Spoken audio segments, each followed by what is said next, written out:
I said, hey, Dad, just something about cars that amazed me. And I think I want to be an engineer. I want to collect cars when I get older. And he said, son, collecting cars is a very expensive hobby, so you better plan to make a lot of money. Welcome to Well Connected with Blaze. This free podcast offers diverse and accessible content for everyone. We feature high-quality individuals who excel not only in business, but also in life. Today, we're excited to welcome Bill Kozyra, former CEO and a chairman of TI Automobile Ltd., a global supplier of automobile fluid storage. Before that, he was a president and CEO of Continental AG North America for a decade and served in Continental AG's executive board in Germany. Bill has also held key positions at ITT Automotive and Beach Parking Systems. He's actively involved in several organizations, including the Motor and Equipment Manufacturers and Society of Automobile Engineers. Beyond his impressive career, Bill is a passionate car collector and a wonderful neighbor and friend. My mentors today, some of them are still alive. Great. Some of them live in town here, by the way. Awesome. They're, I'll say 80 to 85 years old. They were, I'm 68, and so they're, 10 to 20 years my senior, basically, right?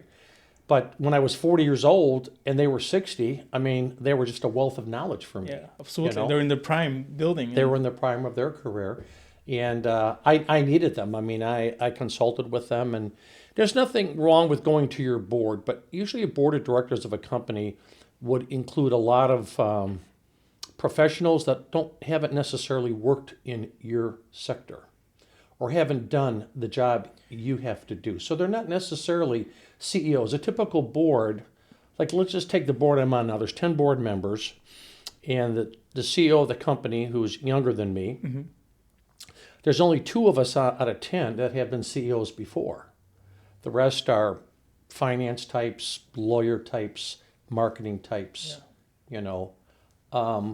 So those you don't necessarily get from the board members the Everything direction in the advice in all cases. You do in a lot of cases, but not in all cases. You need different angles of different perspective from people and experience, which is amazing. It's not easy to have those relationships, and you're blessed having mentors that are in their late 80s or mid 80s. Today they're late 80s, but then they were in their prime. Absolutely. Yeah. So you've seen huge changes in the automobile industry. You're one of the lucky few that pretty much you grew up and you're raised in a career that you have passions about cars, and you somehow have that as your career in your whole life, which is amazing. It's not easy. There's a lot of business owners, they have companies, but you can tell that that's not their passion, but they're good operators. They're good in hiring people, and they just, they can make any company successful. Yeah. But it's a different kind of a wave, a ride, or enjoyment in your life when you work, you build a company, and you have big passions for what you're building.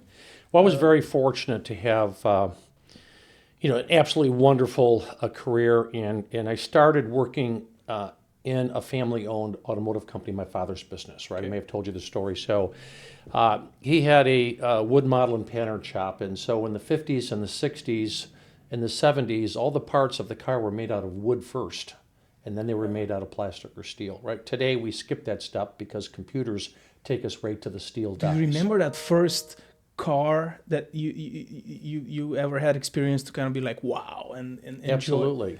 So I worked for him when I was 9 years old. He paid me 25 cents an hour. Okay. And I would sweep up the wood shavings on his mill room. Was there an average pay, or it was just no? That was a token pay. His employees then were making probably $10 an hour. Wow. So I'm talking, this would be circa, say, 1965. But it's not about the money. 66. It's about learning. And he was a working owner, so I was one of 5 kids, and he worked all day making these models. He had about 6 employees or so. He would come home, have dinner with us as a family, then he would go back to work, and I would go back to work with him as long as I had my homework done. Dinner was what, 5, 6? And 5 or 6 o'clock, then he would go back to work and work till maybe 10 o'clock. Yeah. Every day. And the business was only 5 minutes away, so it was very convenient. Absolutely. And but still, I love 5 kids. Pardon me? I know. Well, my mother worked very hard, and she kept the books of the business at the same time. Amazing. So I would sweep his floor, and then I would sit and watch him work. So when you make a wood model, back then it was all with your hands using, of course, Craftsmanship, machines, but there was a lot of handwork, right? You would scrape the shape with a template. You would make the template from the blueprint, and I just watched him work with his hands. So I started playing with clay. Clay was one of the things he used in his business, and I would make little model cars out of clay. And I started to really get intrigued with the auto industry at that young age. And then I watched him interface with his employees, interface with his customers were the car companies. And so the engineers would come from the car companies, and I would see that interaction with the engineers. And then This is in Detroit, right? this is in Detroit. Yeah, this was in Detroit, Michigan. And so I said, "Hey, Dad," I says, there's just something about cars that amazed me, and I really, I think I want to be an engineer like these guys that come and give you the business, and I want to, collect cars when I get older.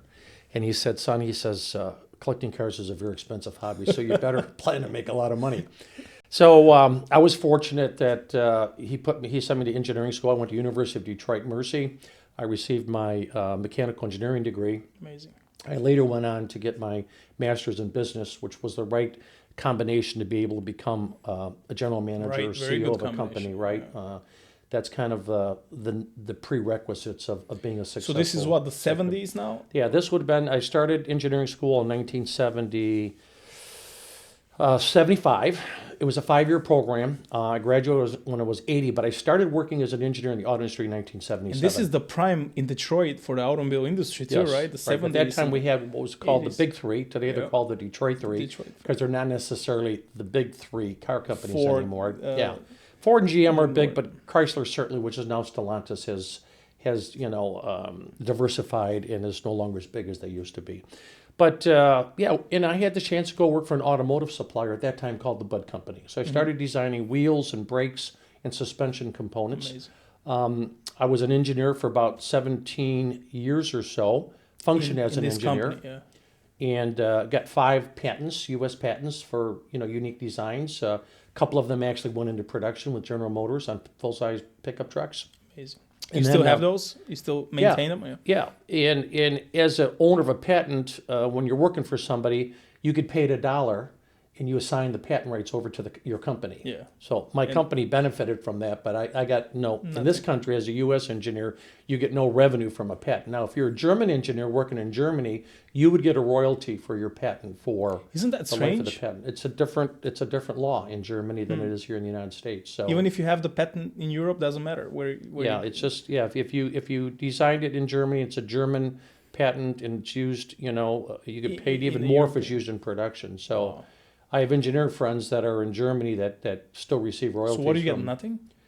Well, I got $1 for my patent, but I was being paid a salary, right? Yeah. I was being paid as an engineer to work for a company, so they pay you to think, and when you think and create a patent, that's a product of your work. So, but at a young age of 37, I had a chance to be president of the company, and that was kind of a big breakthrough for me professionally, and so. I had the opportunity to sell that company. 2 years later, we were approached by actually So you LA sold Signal. a company at 39 years old. Yes. That was that was my first deal. That was my first deal, Amazing. selling the company at age 39. And I had a lot of incentives to do that from my prior Remember the employer. number of Yeah, I know exactly the number. They paid $175 million for the company, and the company was worth $90 million. So we did quite well. And the better part of the story is 2 years later, we sold it again to Robert Bosch for $350 million. Incredible. Yeah. Wow. So it was a fun ride. After that, I left Bosch. I worked for Bosch for 2 years. Then I went to a company called ITT Tavis. Now, not to be confused with TI Automotive. They sound alike, but they were different. So ITT Tavis is a global supplier of brake systems for the industry. And having just gotten sold twice, or purchased twice, I asked at the interview, is there any chance that we might get sold in the near term? And they said, absolutely not. And I joined the company, and 1 year later, we were Sold acquired to Continental. Wow. And that's how I ended up going to Continental, I was acquired by Continental. But then they made me CEO of North America, so it wasn't a bad, it was not a bad transaction, right? In fact, of the 13 members of management that I was with at ITT Tavis, I was the only one that ended up with a job. The other 12, unfortunately. Why you did not think make is that? Your knowledge, your experience, your passion? How are you the lucky guy? Well, I get asked that question all the time, and the answer is very simple. And I learned what I'm about to tell you in 15 minutes, and I spent $4.95 to buy a book where I learned what I'm about to tell you. So there's a little Pritchett book out there. It's called The Survival Steps to Mergers and Acquisitions. And, Paul, write it down. and it tells you there's only 3 things you have to do to be the lucky guy if you're being acquired. Can you imagine that? Yeah. Number 1, you have to have a positive attitude about the future, right? If you're moping around and you're negative and I you're love this so concerned, much. Yeah. be positive. Number 2, you need to be optimistic about the future. You need to say, you know what, this is going to work. It's going to be great. Everything's going to be fine. This is going to be the best transaction and deal I've ever imagined. Yeah. And the third trait you have to have is you have to be open to change, because change is about to happen. And it never stops. And it never stops. So if someone tells you there's going to be no change, don't believe it. Yeah. It's not going to happen. Go the opposite way. That's right. Go the opposite. So- this is golden, by the way. Yeah. Thank you for sharing. It's Yeah. really amazing. I'm a book nerd. I love books. I never come up to that book. I never Yeah. heard of it. And It's so simple. It's so cheap. And you Yeah. read the whole thing Yeah. in 15 minutes. Yeah. And it's been the single biggest factor, because I went through all these acquisitions and transitions, and whether I was being sold, I maintained this attitude, or when I bought a company, I would tell employees, there's only 3 things you need to do to survive. so you use that. Be yeah. positive, be optimistic about the future, and be open to change. And if you do that, you're gonna make it. It's always better to be optimistic than negative about things, because the outcome, I mean, if you're extremely optimistic about things and then they go the other way, what's the worst going to happen? You'll be like, Yeah. okay, let's move on. Yeah. But if you're negative about something and then it really goes the wrong way, it's a double negative for you. So I always look at it like, let's be optimistic, let's focus on the future and be happy about it, rather than, oh my God, what's going to happen? So that was a Especially in great today's run. I world, was right? 11 years with Continental, and we made several acquisitions. I had the opportunity to be a board member of this German public shareholder company. There was 6 You speak German any German? nationals. I do Sprechen Sie speak a Deutsch? little bit. Ein bisschen. I do speak a little Ja, bit. bitte. German. Yeah, bitte. Vielen Dank. But I was the only non-German on the board, and so I would bring a different perspective. Absolutely. And they changed the language spoke at the board meeting to English upon my arrival. And the to negotiation board. skills, me coming from Europe, growing up there, I mean, the negotiation skills here, amazing comparing to, learning that and just bringing that experience to the table. But we part of our strategy was to, we were into automotive electronics, and so we made all of the anti-lock brake systems, traction control systems, stability control systems. And then the next evolution was to have the connectivity of the car to the grid. And so we decided we're going to buy Motorola's automotive business, which included at that time, the OnStar, the telematics technology, which is an embedded chip in the car that communicates to the grid and to the cellular system, right? Wow. So the automotive business of Motorola, they wanted $2 billion for the business. We said, listen, we're a buyer, but we're a buyer at $1 billion. And I'm pleased to say that I negotiated the deal and bought the company for $1 billion for Continental. They're asking $2 billion and you get a 50% discount on their asking price. And the big part of the reason was we were the only ones really serious about buying it, right? There's a lot of people, they talk a big game, but when it comes down to putting the money down, then they don't show up. Yeah, money talks, bullshit walks, right? That was a great experience. And then I had the opportunity to integrate that business. And we went on to do some other acquisitions. We acquired Temec from Chrysler's Daimler Chrysler at the time, or Mercedes Electronics Division, and the like. And so, when I left there, the last acquisition we did was Siemens VDO. It was a 15 billion euro acquisition. And they own now all of these companies, right? Yeah, so Continental owns all of these companies today, and Continental today is probably 55 billion euro in size. That's kind of a monopoly on the automotive industry, though, isn't it? Bosch is quite the size too, right? So Bosch would be a very close competitor, but we had very large market shares of those components, those hydroelectric control units that provide this critical function of the car, the anti-lock brakes, stability control, traction control. And today, that same system does your lane departure warning, lane departure, your automatic collision avoidance, with stopping the car itself, and it's really a stepping stone to automated driving, which will come one day, but it's not here yet. That leads to my next question. We both share the same opinion about electric cars. I'm not a big fan of it. I have a lot of people and friends that have them, and I really appreciate an old automobile and the way you're building a car. But how do you see, absolutely, with the change in the future of cars, the electricity and the design and the computer, everything is more leaning towards that way. How do you see the automobile industry in the next 50 years? Yeah, so electrification will come, but it's going to take 50 years. It's not happening in 5 years. So, when I took TI Fluid Systems public in 2017, it's almost 10 years ago now, the whole industry thought that 50% of the cars would be electric in 5 years. Yeah.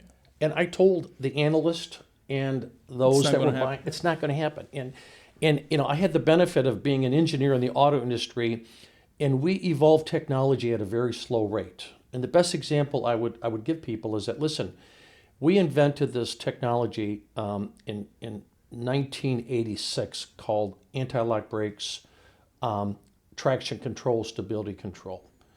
And it took 20 years to become a thing, to become standard on every car. Yeah. And it's life-saving technology. So in this country, about 45,000 people die a year from automotive accidents. It's the biggest killer from ages 4 to 14.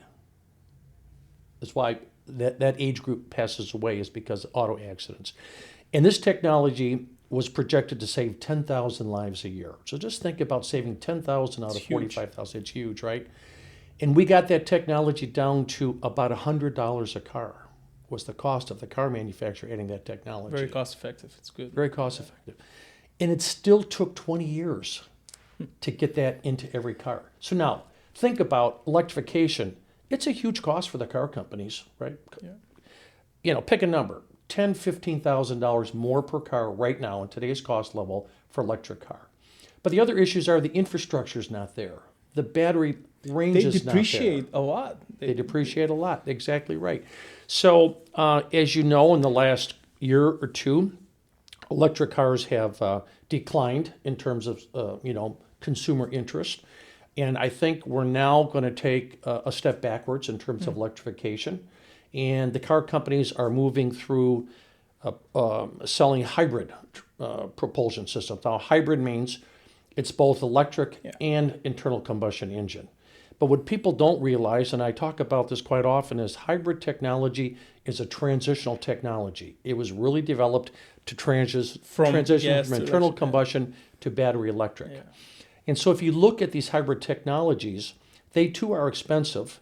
But the value of a hybrid car is not going to hold its value as well as an internal combustion car. Well, we've seen that with the Ferraris and the Lamborghinis. Exactly. Yeah. And so in one of my series that I started called Car Stories with Bill, I talk about in one of the future episodes how the Ferrari 296 GTS, which we have one in our collection, has declined in value in just 1 year. It's declined about $100,000 in value versus the prior generation, the F8, which has increased $100,000 in value. And so, it's a reality. People have to understand that. And, once we get to full battery electric vehicles, those cars are going to be great. They're going to be fun to drive. They're going to have tremendous acceleration. But, for the 15-year-old today that turns 40 years old in the future and says, I want an internal combustion engine, he's going to pay millions of dollars to get the last of the internal combustion engine cars, which have been produced just most recently in the last couple of years. I agree with you, Bill, but I also think that the electric car future is going to be more on the industry level of, like Elon Musk talking about the robo-taxi, all these Amazon delivery trucks. I think they're going to go full all in on electric because they can control it. They're going to be there first, right? They control it. They can, they know where they are service-wise and everything. So the standard of that industry is going to go crazy with electric. So we're going to see all this. Even in Miami, if you go today, I was last week, you see these robot delivering packages in the neighborhoods. Yeah. We haven't seen this in Naples yet, but it's coming. Yeah, absolutely. So, but I also believe that it's going to help the car collectors and the real machines out there to increase in value, as the example you just mentioned. Now, you're a huge car collector. I've seen some of your videos, and you showed me a video last year or 2 years ago. You built your own racetracks, and you have your collectibles. Tell me about that. Tell me how it is to be a car collector. When was the first car that you ever bought, if you remember, and what's your favorite car in your collection right now? Yeah, it's a wonderful hobby that I share with my wife Melissa. And when I was 16 years old, I mentioned to you, I told my father I want to collect cars, and he said, "Son, you better make some good dough to be able to do that." So it took me to age 42 to have enough money to buy my first sports car, and I bought a Corvette, a 2000 model year, brand new convertible Corvette. It's all black, triple black. And I still own the car today. The car has 7,000 miles on it. And Never sell, it'll right? be one of my sell. future episodes of Car Stories with Bill, because it has a special place. I love those stories, by the way. I really do. Yeah, thank really you. And we will. We started to then develop an interest in buying more cars, and of course, these cars are cars that you should buy with cash. You should not finance these. Never. I'll say discretionary cars, right? So, it takes time. You have to save up for the next car. So that first car, I think, was about $50,000. So it wasn't too expensive compared to some cars that you get into later. But then I moved into getting a BMW Z8. Now, that was a car I had to buy used because I wasn't qualified to buy it new. But that's a very unique, handmade, all-aluminum car that BMW came out with in the year 2000. They only made 900 cars a year for 5 years. So there's 4,500 of those cars. About 80% of them are silver. It's a so-called James Bond car. Yep. But they also made them in red, black, blue, and I'm forgetting one other color. But I have a red one. I purchased a red one, and they only made 117 red ones, right? Wow. So the value of the red one, of course, is a multiple of what I paid for it in the year 2000. You don't sell them, though, do you? I typically don't sell them, but Everything's for sale if somebody writes a check, I guess. I say that because I've gotten to a point where once you collect a lot of cars and you have a lot of cars, you realize it's a lot of work maintaining a lot of cars. Yeah. And I've decided to set a number, and that for every new car you got to get rid of. I have to prune one. And it's very painful to prune a car. So I have pruned a few cars in the last couple of years to make room for the new ones. And it's very tough to sit back and say, which one am I going to prune? Because you bought the car initially because you loved it. You got emotionally attached to it, right? And it has some special meaning in your life and in your experience. Can car collecting be a business? Because the way I understand it is, you have 50 or 100 cars, right? And you pay insurance, and you got to have a warehouse, you got to have a full-time mechanic guy to kind of take care of them.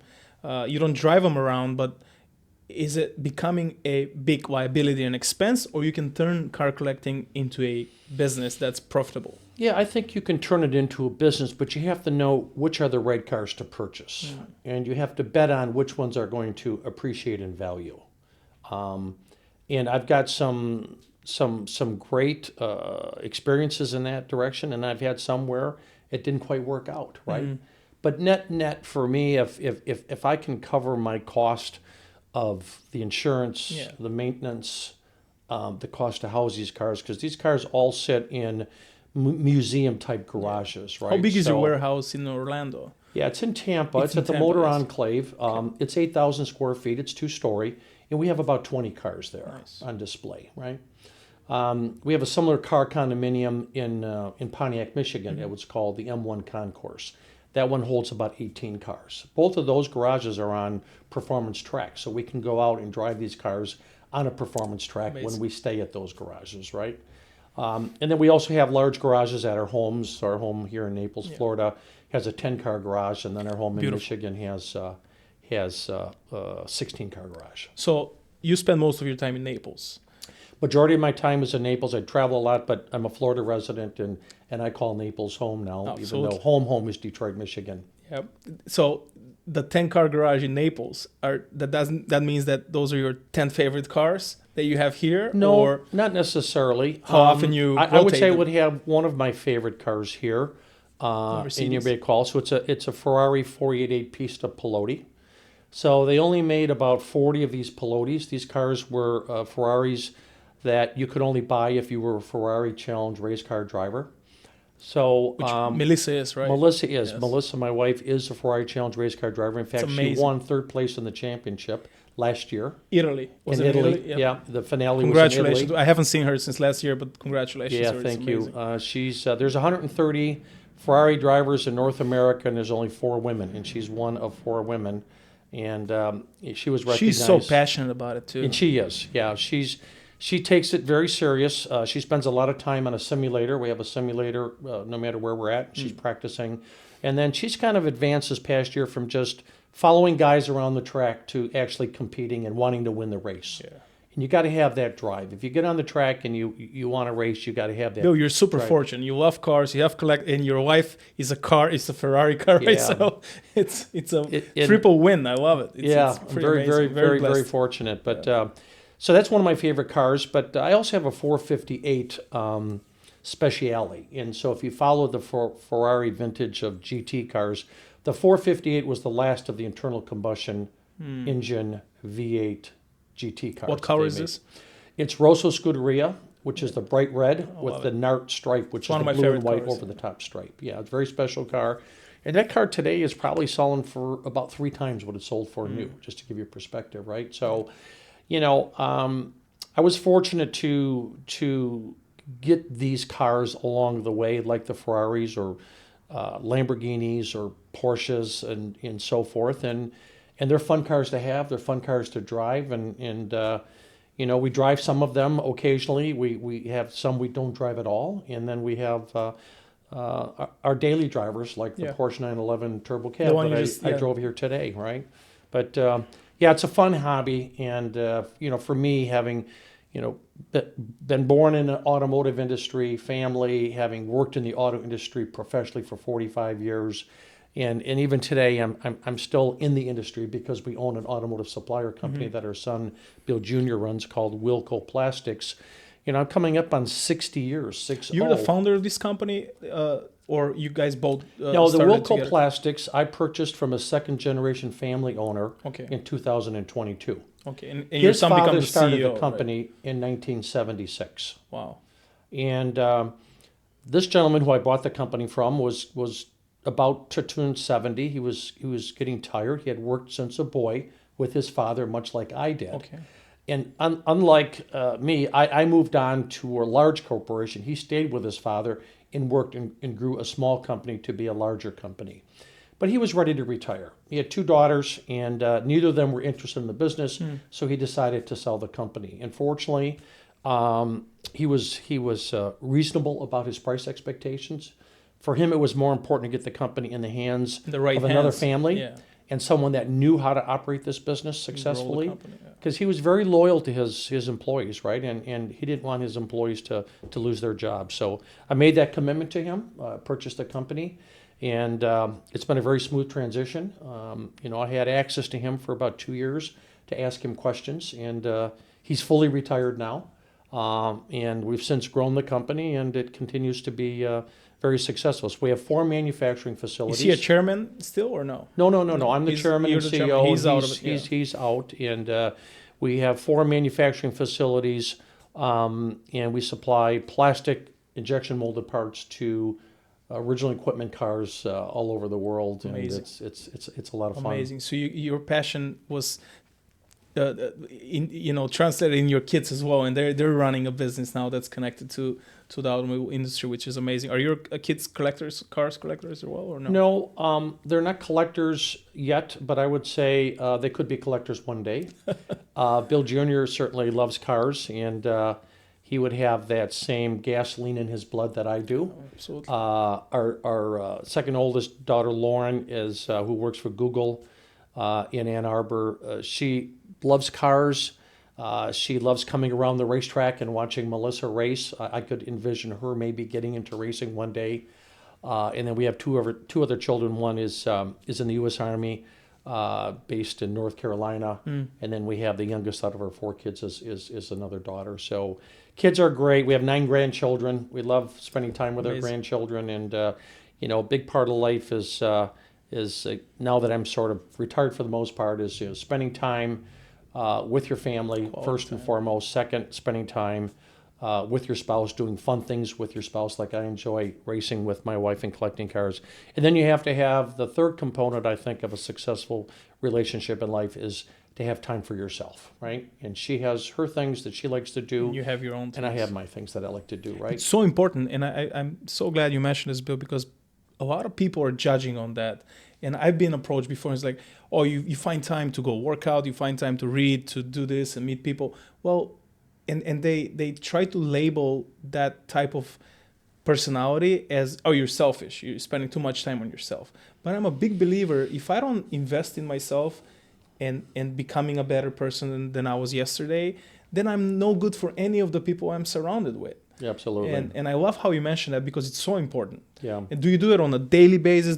How do you guys work on your schedule? Melissa is racing.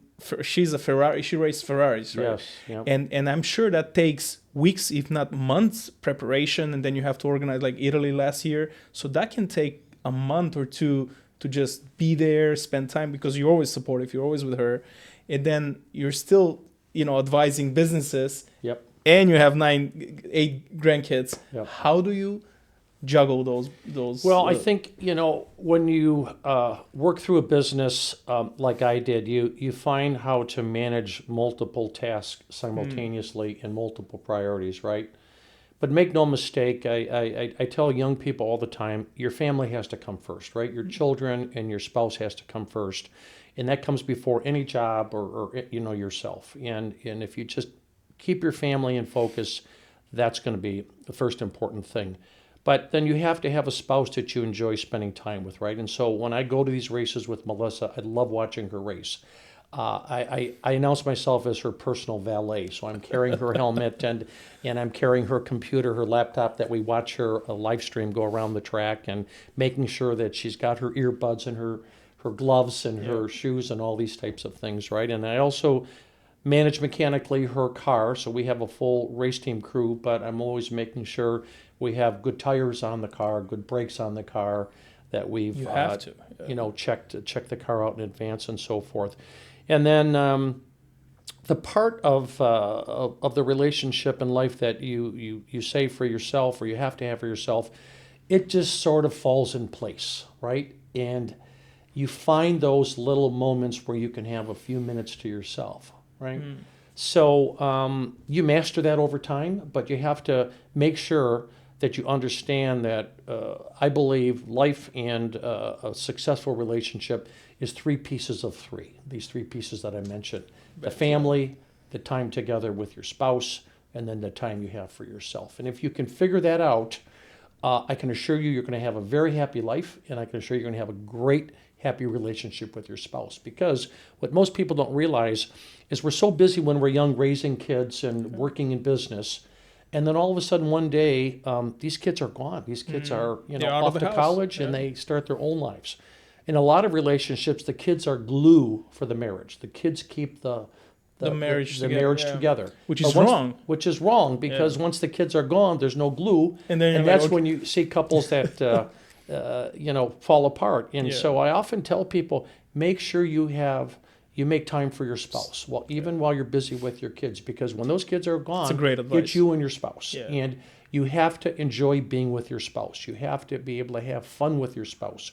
You have to be able to communicate with your spouse, right? And so I'm fortunate today. People don't believe this, but I do not argue with my wife, Melissa. We do not fight. We do not argue. Now, that does not mean we do not disagree. We disagree often, but we agree to disagree, and we can move on. So how do you solve that disagreement? Okay. Well, you have to find a compromise she has to compromise, I have to compromise if it's a decision we want to do together, And, I'll give an example of yesterday, right? I'm scheduling all of the travel for her races for 2026. Yeah. And racing is about a week, a month of being gone, and it's a lot of planning in advance. And so I prefer to stay at hotels, and I have identified great hotels at all these different racetracks Who does around all the this country. planning and in booking? Well, I do. She helps with some of it, Okay. and then I have my secretary or assistant who's also retired. She will help me. Okay. Because we 'Cause work that's together a full-time for so many job, years. too. It can be. But my beautiful wife, Melissa, came and she says, hey, listen, why don't we stay in Airbnbs? Let's not, and we'll stay with another race couple that we know that are good friends of ours. And I'm not a big fan of Airbnbs. But I said to my wife, I said, listen, if that's what you want to do, honey, Fine. Right. it's for 3 nights here or 5 nights there, as long as I have a chair to sit in and have my cup of coffee in the morning and a bed to sleep in, who am I to complain, right? I don't need a big fancy hotel or a big restaurant. I love We the live simplicity. well, Yeah. and we eat well and we're very comfortable. So I don't have to, I can make that as a small compromise. Yeah. And I would just give you that as an example because when I was 35 years old or 40 years old, I was fairly inflexible. I would just say I was very, set in my ways in a sense that if I wanted something, I was going to stick to my guns. Do you And think that's it was wrong. because you were building and your desire of success and just making it happen for you and your family and the people around you? Do you think that's why you were having that type of attitude towards little challenges and the way you control just by you sitting here, and I know you for a couple of years, you're very relaxed. You always have this same optimistic kind of express on your body and yourself and how you treat people, and it's amazing. I wish everybody's like that. Yeah. I'm still mastering that, becoming on that level of really don't attach to things. Yeah. Because life happens. You built and sold businesses in the billions of dollars, and being that relaxed, I think it only helps you in terms. Well, you learn that over time. I mean, when I was 40 years old, I often tell people that I was very aggressive. I would say, listen, this is what we're going to do. And if you want to come along with me, great. If you don't, step aside, because otherwise I'm going to roll you over. Yeah, don't be on my way. Yeah. And so my mentors at that time would say, Bill, just relax. Relax. You really need to take, a relax pill here. And you're a great guy, you're going to be very successful, and you're going to remember this when you get older. And as you get older, you will develop more patience and you will be less aggressive. That doesn't mean you're not as ambitious or you're not as persistent, because I'm a very persistent person. Yeah. But you have to do it in a controlled and relaxed way.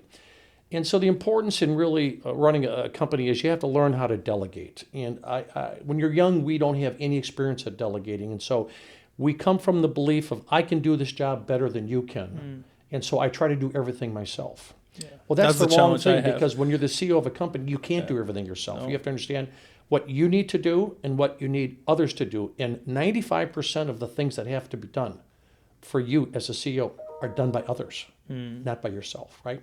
Yeah. You save those few 5% of things that only you can do. Are super important. Yeah. And so you learn how to delegate. So it took me to about age 50 really to learn how to delegate. But once you figure that out and you got relaxed, and you have to empower people. You have to trust people. Until they let you down, you trust them and you give them rope. And you tell them, listen, you're going to take the decisions. I'm going to be behind you. There might be some decisions that you take that I don't agree with, but I'm going to let you take them. But this is how you're going to learn. And I'm not going to, chop your head off just because, I'm unhappy with the decision you take. You have to learn from that, right? And so people need to know that if they make a mistake when you've asked them to do something, you're not going to hold it against them. That you view that as supporting them and them learning, right? And then people start to trust you as the leader. People then feel comfortable taking the decision. But it's not easy to find the right talent and passionate person. No, it's too. not. I'm sure you've heard this, hire slow, fire fast type of a mentality. Yes. And I'm learning in my business, sometimes you think you can find somebody that can be your next you. It barely ever happens. Right. But I guess the trust is very important, and letting people, as you said, letting people figure it out on their own. But if sometimes you see that it's not working, it's not working. Yeah. And I think it's very challenging today, even maybe more, to find the right talent to delegate to. Well, one of the attributes that I often talk about as a successful leader is, communication and transparency. And you have to be honest with people when they haven't done something properly. You have to give them that feedback. And so I would often look at some project we did, and most times it would go right and we could celebrate. But sometimes it didn't go right, and we would sit around the table and I would say, listen, we could have done better than this, and let's talk about what should we have done. And in business, I would say about 80% of the time, if you get things right, that's success. And 20% of the times, things aren't going to work out or they're not going to go right. And it's okay. But you have to learn from those experiences. And I would make sure people say, listen, we can't make mistakes all the time. We can make them once in a while because we're all human. Yeah. And humans are about 85% perfect. We're not 100% perfect. Yeah. We will make mistakes about 15% of the time. And so it's important to understand that. But I was always straight with people. I always gave them the feedback. And then when it came time to, have to move on, you have to have what's called managerial courage. And this is what a lot of leaders don't have, is managerial courage. You have to be able to look someone straight in the eye and say, Blaze, it's not working out. We need to part ways here. I'm going to treat you very well going out the door, but we need to move on, right? And so treating people going out the door very well, I actually learned from Jack Welch. I went to Jack Welch's business school after he retired from GE. And there were courses called 2 days with Jack Welch or 3 days with Jack Welch. And he actually taught the course. And they were in Boston. And I learned a lot from him about how to treat people, but to have this very high standard that you have to expect of people. Right, because if you don't, then everyone's going to perform below average. It's going to be okay. Right. Yeah. And if you have a substandard performer, you have to take them out of the organization because your top performers get the idea that you're accepting substandard performance, and their performance will come down if you don't take out the low performer, right? And so performance is two-dimensional. You can have performance around results, and you can have performance around behaviors. So Jack Welch often believed that, you have to give people a chance to get the results and to have the right behaviors. But if they're not getting the results, but they have all the right behaviors, you can afford to be more patient with them.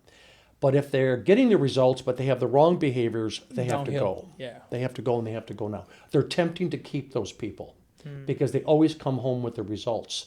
But when they do it with the wrong behaviors, they're a contamination for your organization. Absolutely. Right? It's a short-term kind of a relationship. Exactly. So he was very right on that, because I get numerous examples in my career where I could see somebody getting the results but with the wrong behavior, and I just knew they had to go, because at the end of the day, no one respects them, right? And their contamination.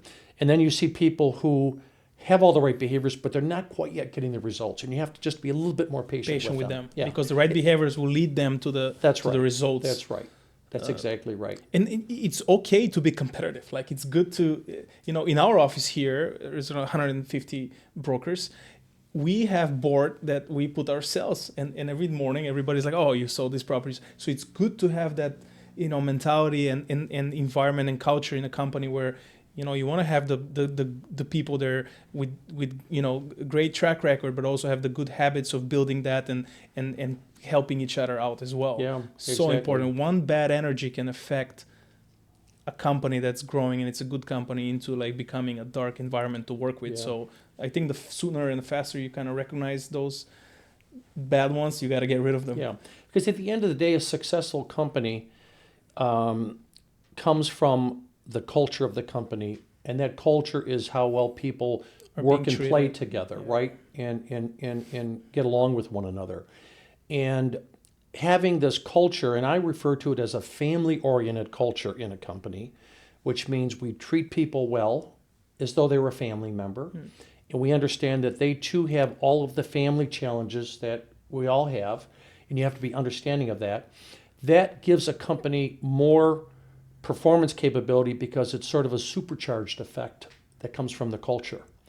And when people feel that they belong, and the people feel like, my boss cares about me, my owner cares, they're happy. they will go that extra mile. They will do whatever they have to for the company versus the opposite, right? They will feel guilty to do something wrong, and That's right. It works in any way. And that's a wonderful culture to be part of. You know, I was born in that culture. I had that culture in my first job. Then I had a couple of jobs after I got acquired where that culture did not exist. And I just said, God, the golden I really rule, miss right? that culture. It's really the golden rule. It's a golden rule, absolutely. The way you treat people, it's how they're going to treat you back. Right. And then I was able to recreate that culture in a subsequent position in company in my career, and it was very rewarding. And so, yeah, today I look back at that, and it's easy now to reflect on what were the attributes for success, right? And you know, they start with things as I've already mentioned around, you know, strong leadership is communication and transparency, absolutely being honest with people, right? Having this managerial hard courage. work is still there. Hard work is still there. Make no mistake, the hard work is there. And these new generations now, they think instant, instant millionaires, and it's not going to happen. I haven't seen it yet. No, it's not going to happen. I have a lot of young people come to me and say, you know, Bill, it looks like you've been quite successful, and you know, what's the secret sauce? Yeah. And I say, you know, there's no secret sauce. You know, you need to understand the importance of first getting a good education. And then after you get your education, you have to apply yourself, and you got to work hard. You know, when I was 25 and 30 years old, I was working two jobs. I was working in the auto industry professionally, and I was working for my father's business in the evening, helping him out, right? And that gave me a really good start in life. Absolutely. And I started to make good money at a young age because I was applying myself and I was working hard. And I worked hard really all the way through my career, and it wasn't until I retired I was around 63 years old from being a public company CEO, that I was able to sort of, you know, I'll say relax a little bit, but I'm just as busy today. Yeah. And 4 years after and still totally fulfilled, even though I'm no longer working. I actually wondered how I found time to work. Yeah. With for the young generation who is listening to us, you know, they want to have that Corvette when they're 20.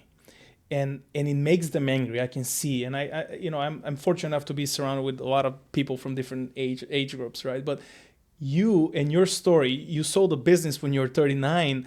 You waited for the right time to get that Corvette when you're 42 years old, and that's what I want to. I want to deliver a message to the youngsters out there that, hey, don't put something that's, you know, don't put your time, which is the most, you know, unique and the biggest value you can ever have, it's our time, in risk for something that's material.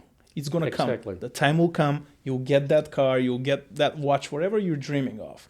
But work on yourself first. Yep, exactly. You know, get a good education, apply yourself, work hard. You know, the money will come, and then the rewards will come, right? Whatever. Invest in relationships. I think it's so important. Even when you're in college, it's good to be a great student, but it's also good to be known and as a nice guy, shake hands, meet some people, because a lot of people in college, I'm sure, they become good businessmen, you know, in your career when you're building your business as well. Absolutely. Have you ever had a time in your life building your business where you're doubting yourself and you're like, I'm not gonna make this? Or have you ever had an experience where you're like, I'm quitting and I need to just step out of this and I'm done with this and I'll settle down for less? Well, I would say I'd never had a time where I said I'm quitting, because I'm not a quitter. I'm just the opposite. Winners I'm persistent. Never quit, right? I don't take no for an answer. And, you know, I had a situation in 2008, and I may mention this to you. So when we had the financial crisis hit in fall of 2008, I had just taken on this new job being the CEO of a company called TI Automotive. And it was privately held.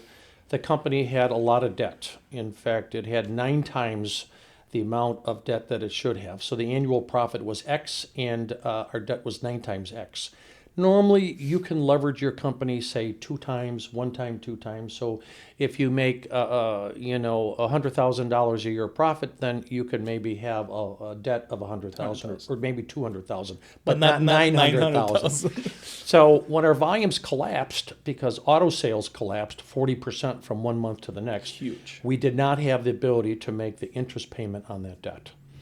And so we had no choice but to, at that time, go around the world and talk to our customers and say, we need some help here.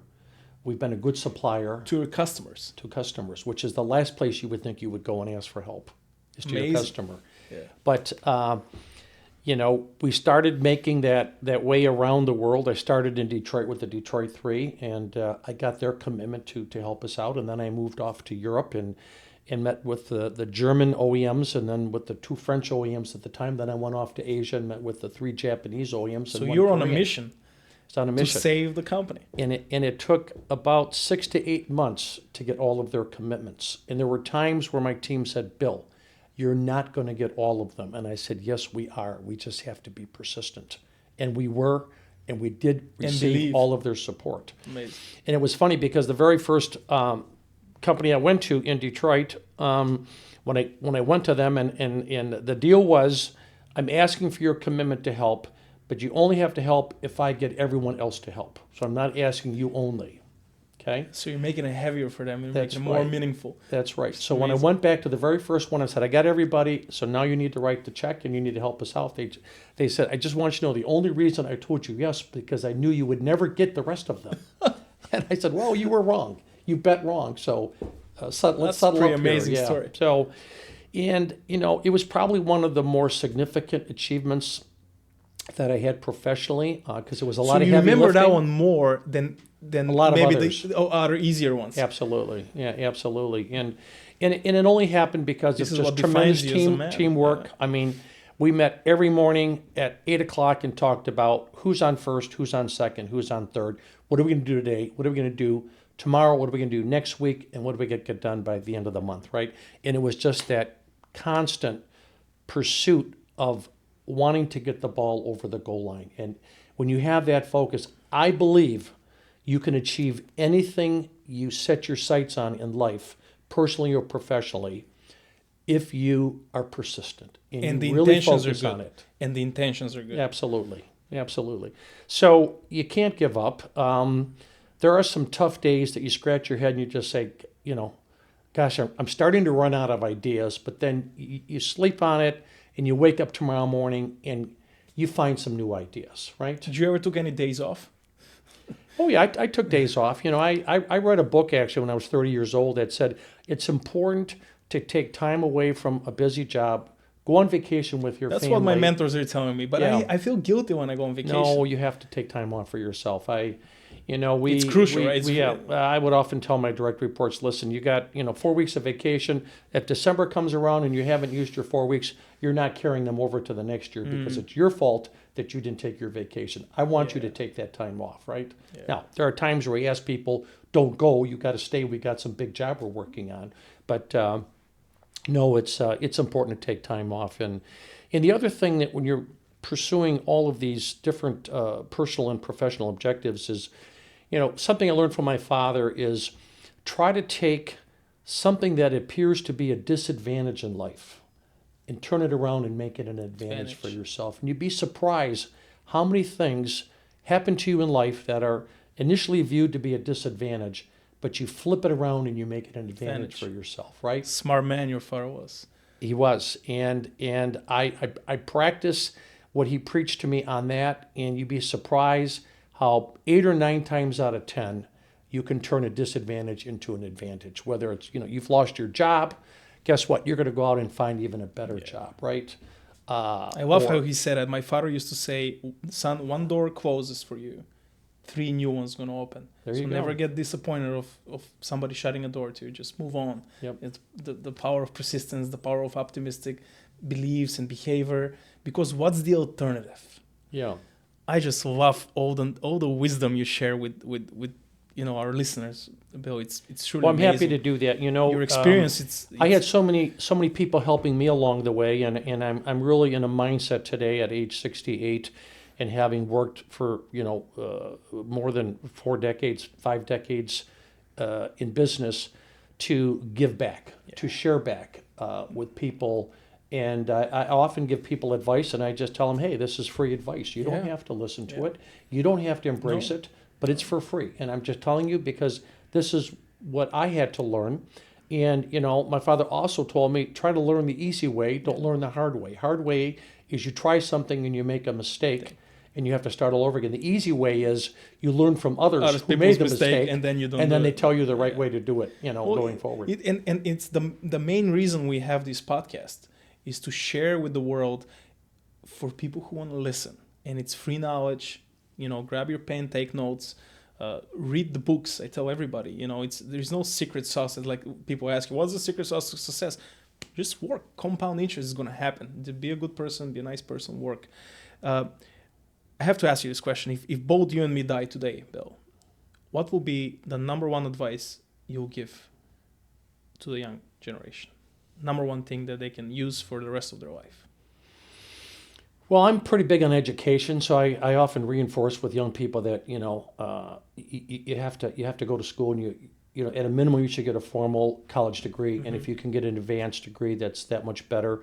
You don't necessarily need a formal degree or an advanced degree to do every job that's out there or to make a lot of money, but I think education is very important. I was a product of private education, and I benefit today personally and professionally because I was a product of private, in my case actually private Catholic education, right? So I went to a Jesuit university, and I'm fortunate today to sit on the board of trustees of that school, and it's a very successful university, and I also sit on the board of a private Catholic middle school, high school called Notre Dame Prep Marist Academy, where it's just wonderful to see the young people embrace private school and good education, and 99.9% of these graduates are successful. It's amazing to watch. I love them. this advice, and it's something I believe in strongly.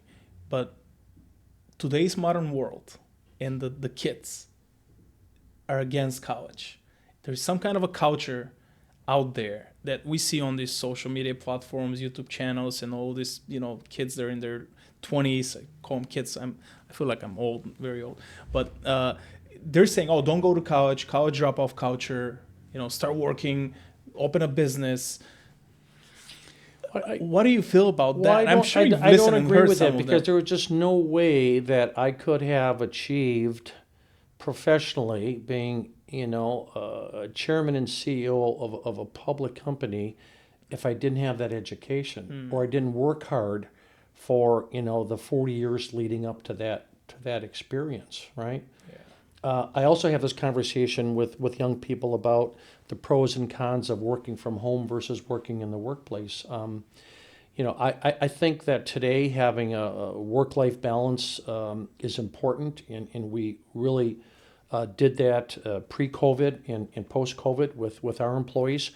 But I think there's still some huge value of spending some core time in the office working with others to learn from others and working face-to-face as part of a team.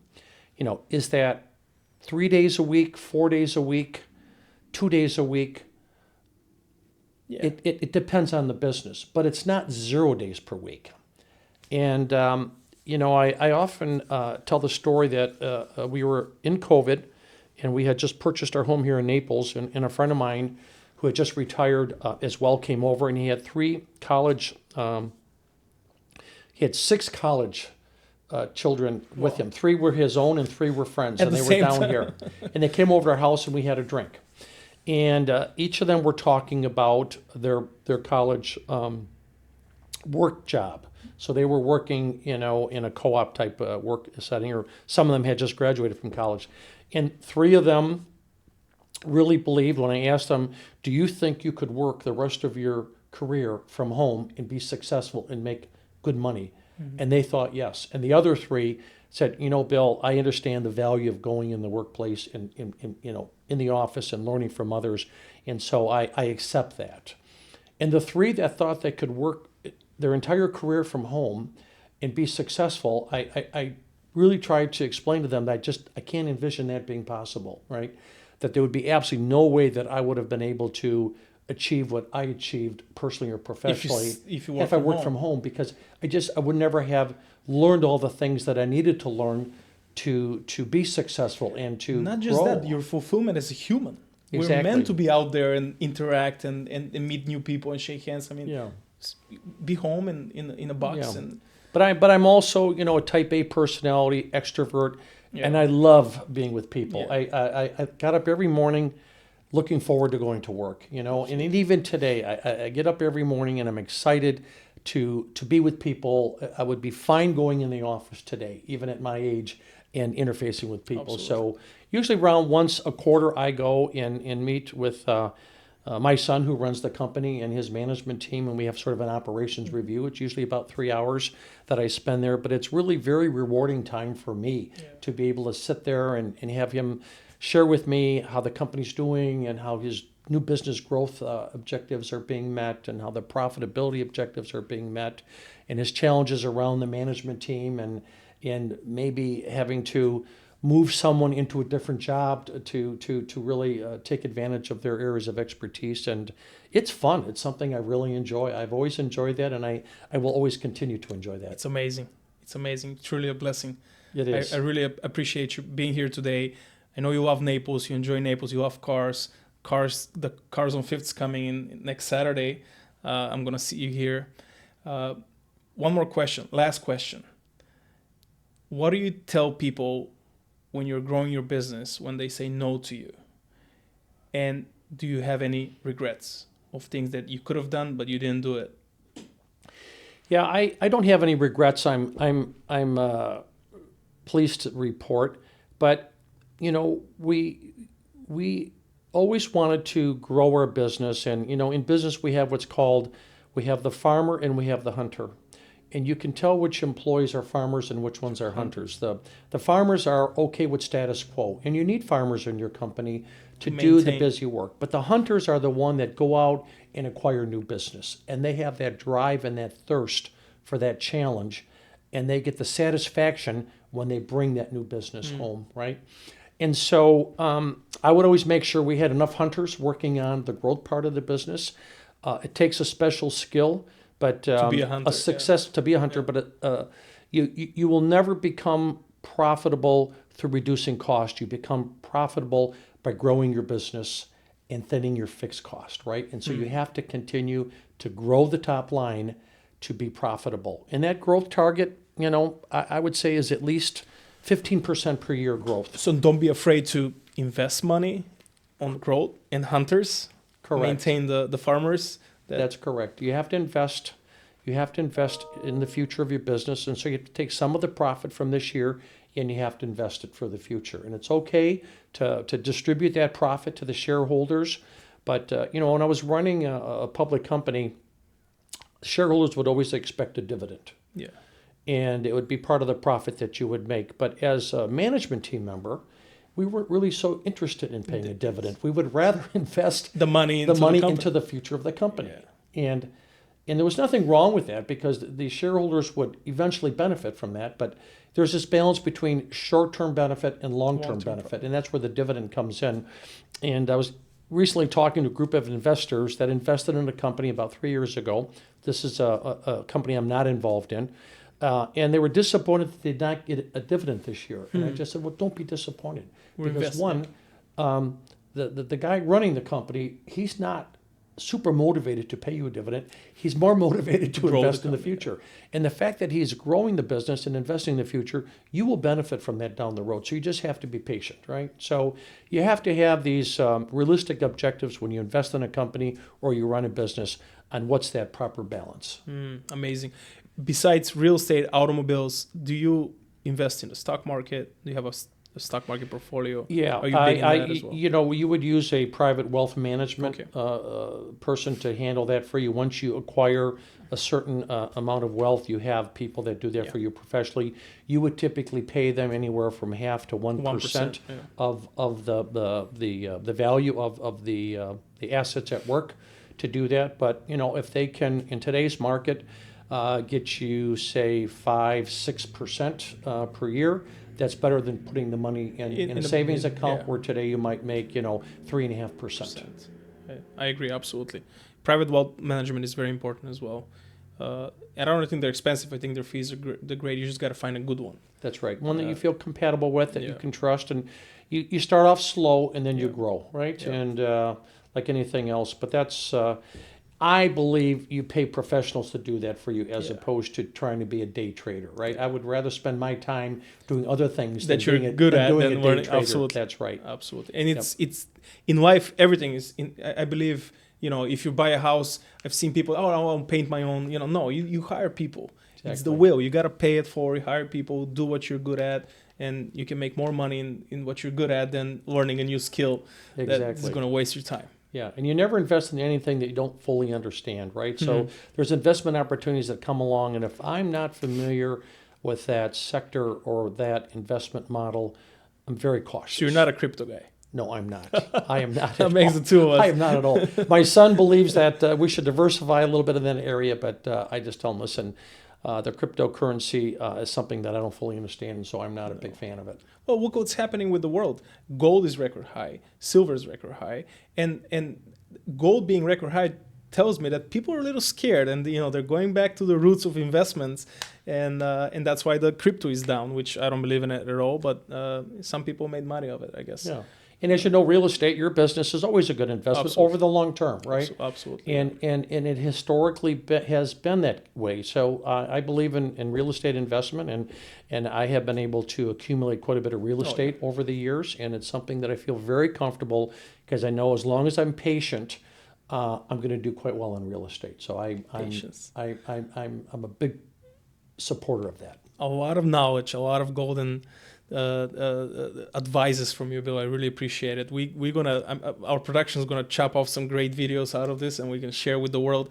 I just want you to share your YouTube channel to our listeners so they can follow you. And I really love your cars YouTube channel. You just started this year, right? A couple weeks ago. So I, as a public company CEO, I was not at all involved in social media. It's part of your giving now, good, right? For good reasons. But when I retired, I had the gloves were removed, and I opened a Facebook account, and I have an Instagram account. So my Instagram is Wilco Racing, and you can follow a lot of my activities and my wife's racing on Wilco Racing. Great account. But I also have a Wilco Racing website that also talks a lot about our racing schedule and our accomplishments last year. It has a lot of information about the race cars that we own, that we race.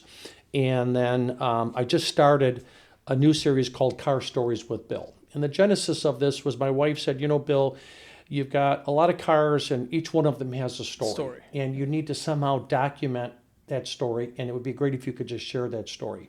So she really wanted me to write it down so that she could have it for the future. And then I thought, well, what would be better than doing a video called Car Stories with Bill that I could share with, my grandchildren could see it one day. There forever. And it's there forever.